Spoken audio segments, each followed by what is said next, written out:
તો ગુજરાતભરમાં અસામાજિક તત્વો સામે પોલીસ સતત કાર્યવાહી કરી રહી છે, ત્યારે સાબરકાંઠામાં 16 પોલીસ સ્ટેશન વિસ્તારમાંથી 150 જેટલા લુખ્ખા તત્વોની લિસ્ટ બનાવી ગૃહ વિભાગને સોંપવામાં આવ્યું છે।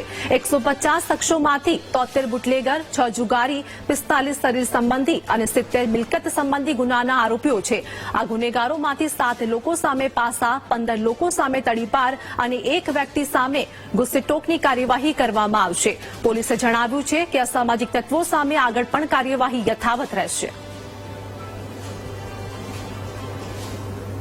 સાબરકાંઠા જિલ્લામાં કુલ 16 પોલીસ સ્ટેશન છે અને એમાં આપણે 150 લોકોની યાદી તૈયાર કરી છે, જેમાં 73 એટલે 73 બુટલેગર્સ છે, 6 જુગારીઓ છે, શરીર સંબંધી ગુના કરવાવાળા 45 લોકો છે, મિલકત સંબંધી ગુનાવાળા 17 લોકો છે અને અન્ય 9 લોકો છે। એમ 150 લોકોની યાદી આપણે તૈયાર કરી છે।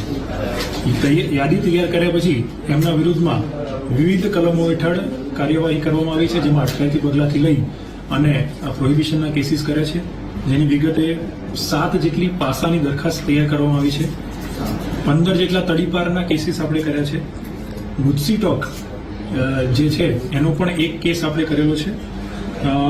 વાહન ચેકિંગ છેલ્લા 3 દિવસથી સતત કરી રહ્યા છે, જેમાં 2500થી વધારે વાહનો મેં ચેક કર્યા છે।